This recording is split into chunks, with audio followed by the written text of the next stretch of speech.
রাজধানীতে তৃতীয় দিনেও চলছে পশু কোরবানি, একই সঙ্গে চলছে বর্জ্য অপসারণও। পথে ঘাটে আজ দেখা যায়নি পশু বর্জ্য। রাজধানীর পরিস্থিতি জানাতে সরাসরি যুক্ত হচ্ছেন সহকর্মী নিয়াজ মোর্শেদ। নিয়াজ, রাজধানীর সড়ক আর পাড়া মহল্লা এখন কতটা পরিচ্ছন্ন আছে এবং ব্যবস্থাপনা কেমন দেখছেন? যদি একটু বলি যে আমরা সকাল থেকে কিন্তু আপনার বিভিন্ন জায়গায় ঘুরেছি, অনেক জায়গায় কিন্তু আসলে পরিষ্কার পরিচ্ছন্ন দেখেছি। তবে এখন যে জায়গাটা দিয়েছি ধানমন্ডি 27-এর ছায়ানরের ঠিক অপোজিটে যে জায়গাটা, এই জায়গাটাতে কিন্তু আপনি দেখতে পাচ্ছেন যে এখানে কিন্তু ময়লার স্তূপ জমে আছে। এখন পর্যন্ত এখানকার ময়লা কিন্তু আসলে পরিষ্কার করা হয়নি।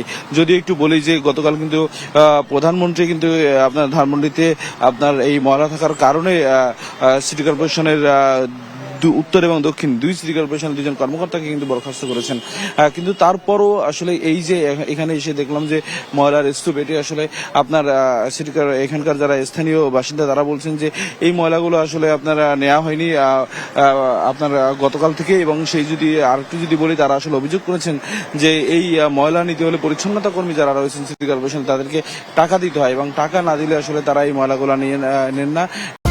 নিন মজাদার গোলমার্ক পপ, কুড়মুড়ে বাইটে ফুরফুরে লাইফ।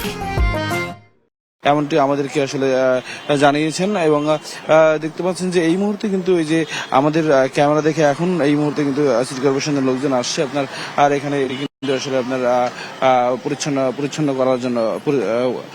এবং দেখছেন যে এখানে আসলে আপনার তারা বিভিন্ন জায়গা থেকে এসে এখানে আসলে ময়লা নিচ্ছে, ময়লা ফেলছে।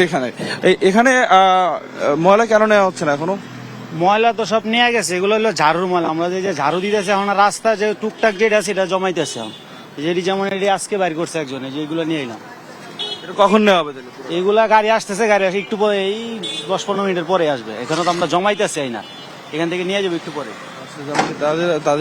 তাদের অভিমত যে তারা আসলে এখানে বিভিন্ন জায়গা থেকে ভিতর থেকে নিয়ে এসে এখানে জমাচ্ছে।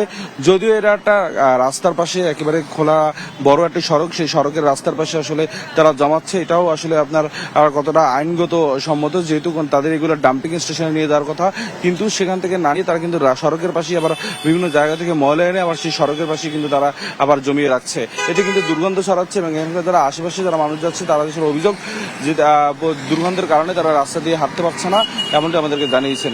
এই ছিল আমার কাছে সর্বশেষ তথ্য।